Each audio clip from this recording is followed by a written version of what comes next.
welcome back to My Life with Plants. I'm Newman. We're going to go and see the coconut orchid. It's come into bloom. Today is about 18 degrees. It's very wet. It's rained a lot the last 2 days.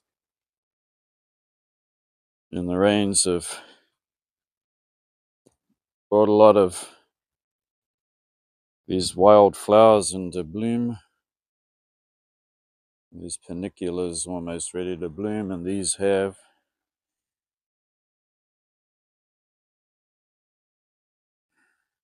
Nice addition to your garden. Put some paniculas in and they self-seed. And then we got this kind of lily here. I don't know what it's called. It grows from bulbs.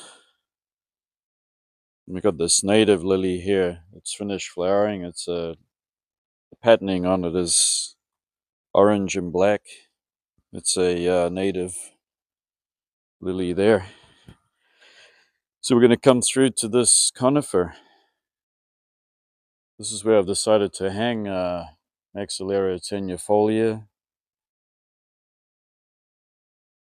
And up there on the balcony was its previous home, which got well over 35 degrees, probably close to 40 degrees if you ask me. Wasn't a good place for it because I couldn't keep it moist, and these orchids just do not like to dry out.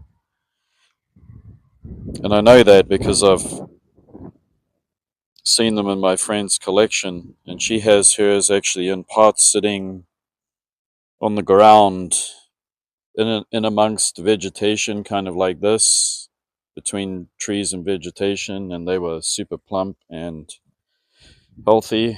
So as a result of doing this, this orchid is now happy and flowering.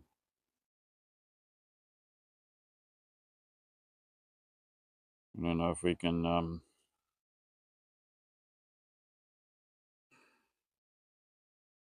here we go.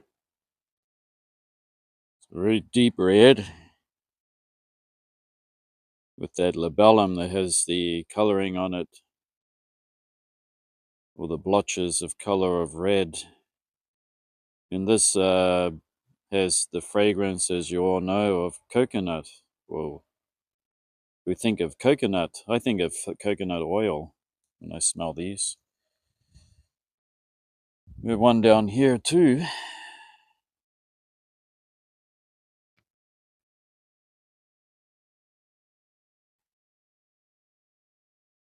In bloom. And if I get close to it, see. Yes, I can smell the fragrance. You never know, they might get pollinated. And we've got many more buds coming along. This bulb here has 3 buds on it.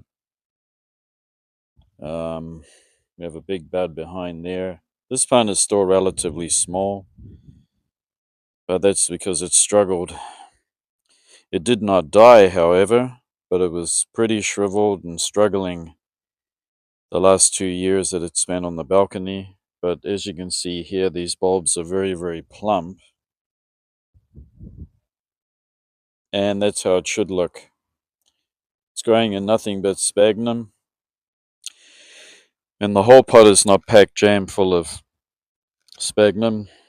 About half of it has got styrofoam or polystyrene, or you can put sponge rock in there.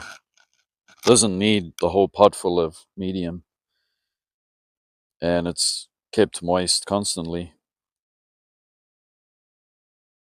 These are native to Mexico, and they're jungle. They're very, very wet and intermediate cool jungles. They're not in direct light, they're in dappled sunlight, and they're found in Nicaragua, Panama, I think, all of those Central American countries, maybe Honduras. I can't remember exactly, but I do know it's quite widespread. And its other relatives are variabilis, which I have. Variabilis speaks for itself because you can have variation, you can have yellows, and you can have dark reds and brownish reds in the flowers. So this is, in the future, this will be a much larger and much more magnificent orchid. So all I can say is that if yours is quite shriveled and quite dry, then try to move it somewhere where it gets a lot more water, even if it does get rainwater. And the cool conditions don't bother it one bit. It actually thrives in the cool conditions. We're about 18 degrees today, and the other night it went down to 15. I think once you get down to about 10 degrees and lower, you should move it to another position where it doesn't get any lower than that, but it can survive 10 degrees. And even then, don't let it dry out. Do not let it have a dry winter. That's all I can say.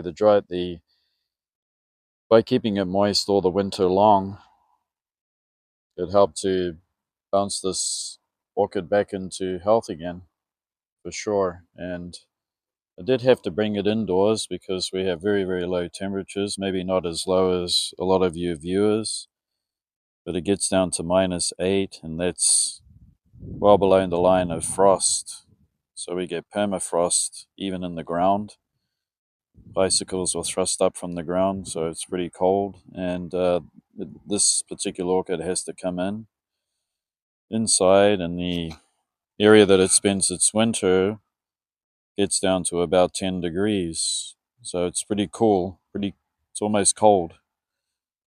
And I keep it moist even then.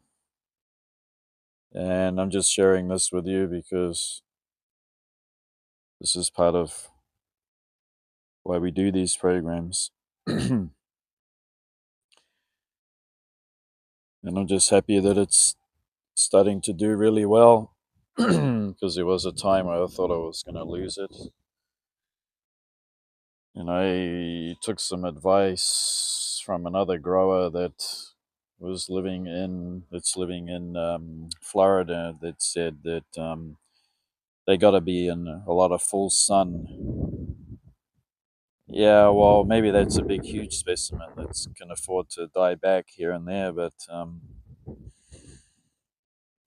it just gives it such a hard time. It just can't grow. It's the only time that this particular Maxillaria actually puts any new growth into and starts producing new bulbs is the winter time. So that tells me straight away that it needs cooler conditions. If it started to grow bulbs and everything in the heat, then it would tell me that it likes heat. So I'm just going by what it's been doing, and I think this particular orchid has actually changed it's adapted to try to fit these conditions that I forced it into.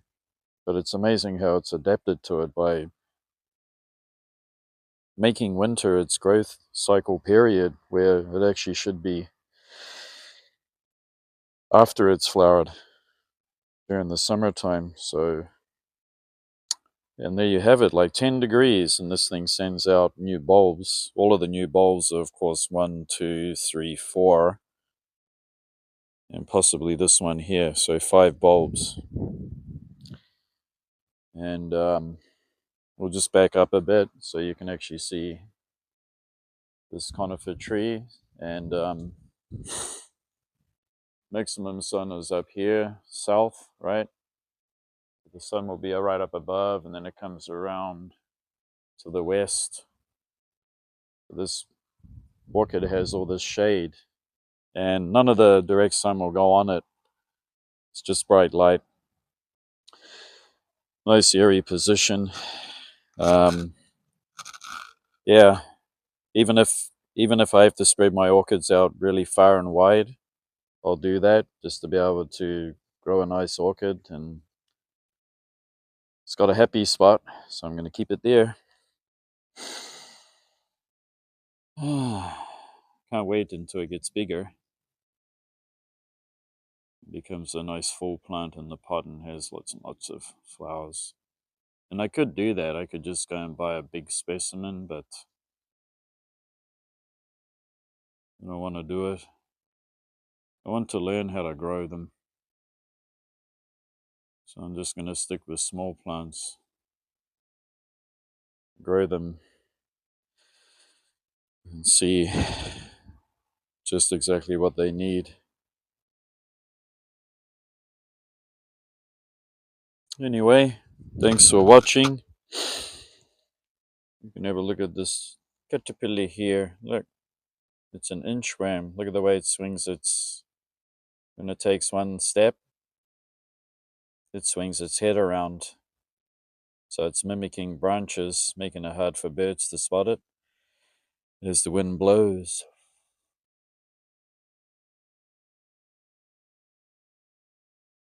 It's a very, very clever insect at mimicking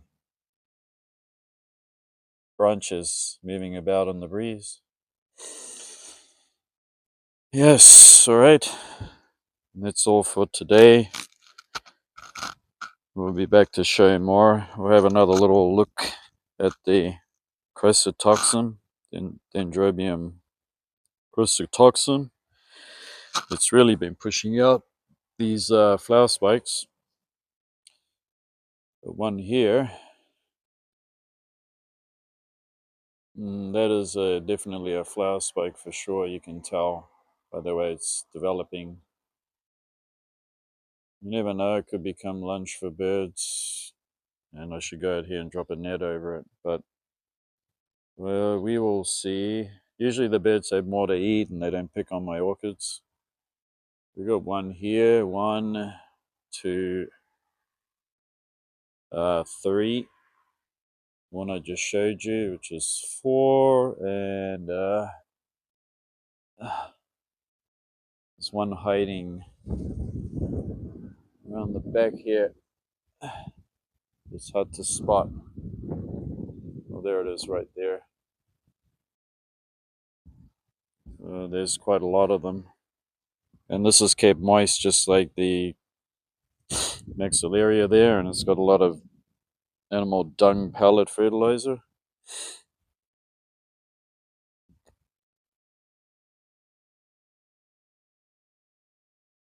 This will look pretty magnificent when it actually flowers in this tree here.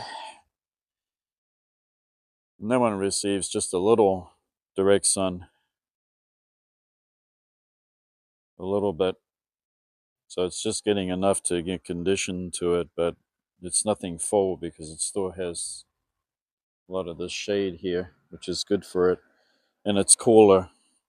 So it's not going to get over any orchid that's hanging up underneath trees like this. Will stay around about 30 degrees. They won't go over that because they've got a lot of the coolness coming off the leaves of the tree and off the ground. As soon as you get closer to the concrete, temperatures go up. And before we sign off, I just wanted to show you this ground cover because I love it.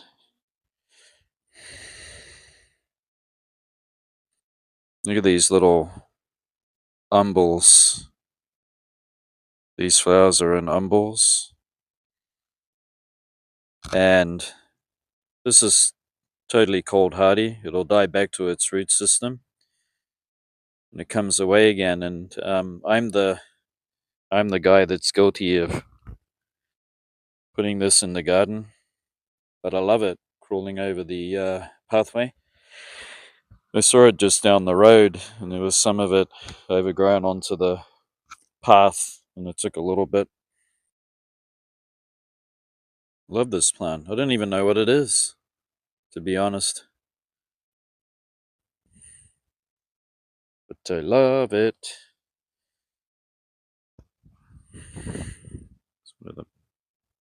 It's a beautiful thing. You know what? I'm going to try to look it up just by taking a look at the flower here, and I'll put it on the screen. It's neat.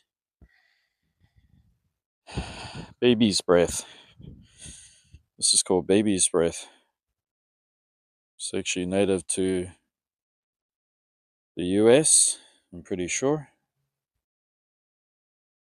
Over here we got a cactus, humifusa, Opuntia humifusa.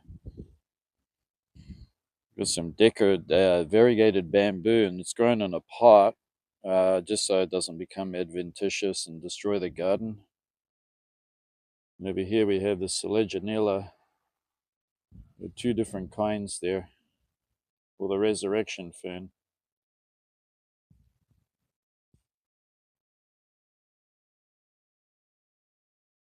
And up here we have more orchids.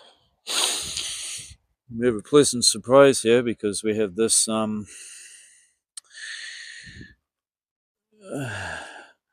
Latila that's coming to bloom. Look at that beautiful yellow throat. We've got a double, so I'm real happy. Got another bud coming on the way by the looks. Look at that, Latila.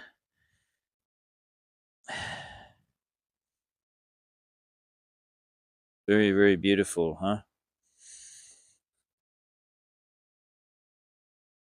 I'm so glad that that's survived and it's growing happily.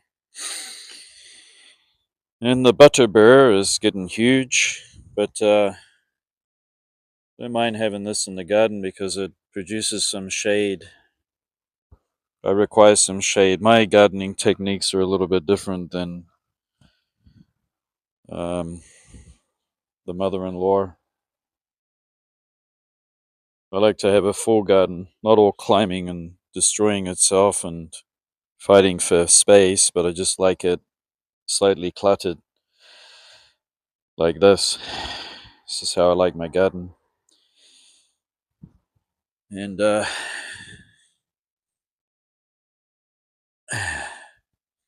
Serracenias. And if you want to know what that is, it's a little lotus coming up. If you want to know what the big main plant looks like, here it is. Starting to make its way up with these long stalks, and it has beautiful flowers. And I did fertilize this. I put animal manure in there. We even have some lovely water plants growing. And we have another water plant here. It's amazing. Like, these weren't even introduced into this at all, and they've managed to just grow naturally in there somehow. I don't know. I do not know, but they are growing in there. These water plants, and these are beautiful big flowers. They're blue. You can actually grow more by seed. Right in the corner, they're all moving around in the water. A water daphne.